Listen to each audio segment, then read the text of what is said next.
ഇന്ന് വിവേകാനന്ദ ജയന്തിയാണ്. സ്വാമി വിവേകാനന്ദന്റെ ജന്മവാർഷിക ദിനമാണ് ഇന്ത്യയിൽ ദേശീയ യുവജന ദിനമായി ആചരിക്കുന്നത്. മാനവചിന്തയെ പ്രചോദിപ്പിച്ച വിവേകാനന്ദൻ ഇന്നും ഏറെ അദ്ദേഹത്തിന്റെ ചിന്തകൾ പ്രസക്തമാണെന്ന് നമുക്കറിയാം. 84 മുതലാണ് സ്വാമി വിവേകാനന്ദന്റെ ജന്മദിനം ദേശീയ യുവജന ദിനമായി ആചരിക്കാൻ തുടങ്ങിയത്. Sisters and brothers of America,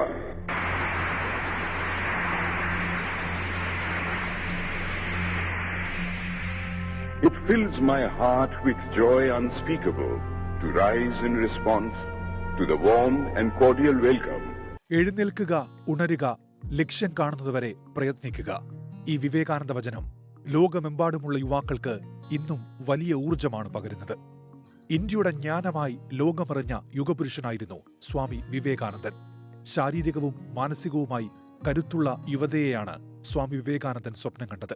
യുവാക്കളുടെ കരുത്തിൽ രാജ്യം മുന്നേറുമെന്ന ആഹ്വാനം ജനകോടികൾക്ക് ഊർജമായി. എല്ലാ മനുഷ്യരെയും സമന്മാരായി കാണുന്ന വിശ്വമാനവികതയാണ് സ്വാമി വിവേകാനന്ദൻ ഉയർത്തിപ്പിടിച്ചത്. ഇന്ത്യ പര്യടനത്തിന്റെ ഭാഗമായി 1892 കേരള സന്ദർശനം. അക്കാലത്ത് ഇവിടെ നിലനിന്ന തൊട്ടുകൂടായ്മയും തീണ്ടിക്കൂടായ്മയും വിവേകാനന്ദന്റെ മനം മടുപ്പിച്ചു. കേരളം ഭ്രാന്താലയമെന്ന വിവേകാനന്ദന്റെ ചരിത്ര വിമർശനം ഇതിന്റെ ഭാഗമായിരുന്നു. സർവമത സാഹോദര്യത്തിന്റെ സന്ദേശം പകർന്ന വിവേകാനന്ദ ആശയങ്ങൾക്ക് ഇപ്പോൾ പ്രസക്തി ഏറിവരികയാണ്. Research desk 24. ലോകത്തെവിടെയായാലും ഏത് സമയത്തും 24 വാർത്തകളും ഓഗ്മെന്റഡ് റിയാലിറ്റി പാക്കേജുകളും എക്സ്പ്ലെയിനറുകളും വിശദമായി കാണാൻ ഞങ്ങളുടെ യൂട്യൂബ് ചാനൽ നിങ്ങൾക്ക് സബ്സ്ക്രൈബ് ചെയ്യാം.